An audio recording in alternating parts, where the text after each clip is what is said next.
This room here is the very first esports club. Esports, okay, so it's a competitive video gaming.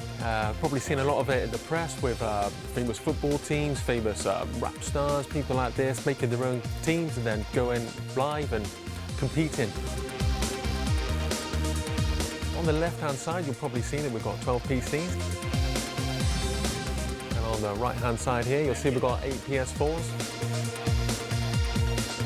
In front of me at the moment, I've got SAC Calamangas. He was our representative who went to Insomnia over at the weekend. Played in Rocket League, was it? Yeah. Playing in Rocket League, representing Odiham really well.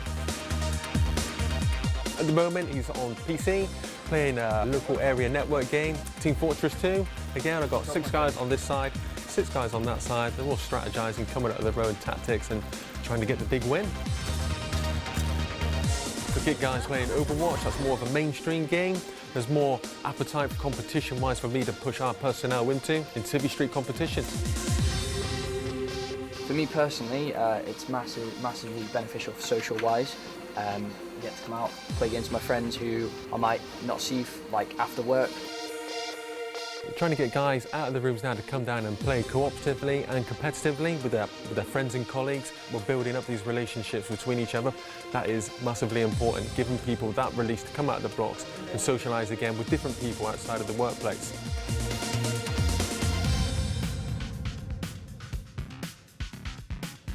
Padel is what's referred to as an X-sport, so it's a blending of physical sports and electronic sports using augmented reality. The idea behind it is you are casting energy blasts from your hand towards the other team, but then having to physically dodge out of the way of things. In order to not be hit, you have to move. What we'd normally expect to see from a tournament player is anywhere between 60 to 100 metres of movement during an 80-second match, so it's an incredibly fast-paced and physical sport. It's a bit of a workout, but then again, I suppose that makes it a bit different to most video games where you're sort of just sat with a controller. You're a bit more physical. So it worked up a sweat. Encourages your reaction speed, you have to keep dodging. It's really enjoyable though, it's good fun. Really, really enjoyable. Yeah. A lot of people are sceptical when they say, oh, video games are in the military, but as we're demonstrating behind us, it can be very physical. A lot of people are like, why don't you just play real dodgeball? Well, yeah, times are changing, technology's evolving, and it's just something different. How often can you say that you got to go in an augmented reality and play a game? When you consider that about 50 to 60% of young people nowadays identify themselves as gamers, we can see the numbers down the line in 5, 6, 7 years' time being absolutely huge.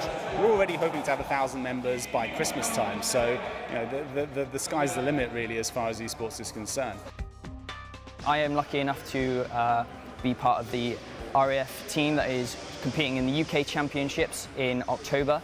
And if we win that tournament, we have the opportunity to go to Tokyo to play in the World Cup for this. So yeah, it's pretty exciting. For the Air Force, it demonstrates a willingness to adapt to sort of changes in society, makes us more appealing to younger people considering careers in the Air Force perhaps. And also there's the element that the Air Force is increasingly a technological entity. We work with aircraft such as the F-35 Lightning, Reaper, we work in cyberspace defense. All of those things require a new generation of recruits for the Air Force that are technologically savvy, that understand computers. And esports is a prime recruiting ground for that.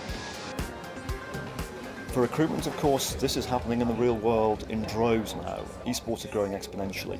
And it shows to the broader population that we have that relevancy and they can use those skill sets when they come into the service. So it's a huge win for us. I think it's going to grow and grow. I mean, the popularity on station is enormous, and if you look out in broader society now, this is exactly what's happening in the real world. So I think this will go from strength to strength.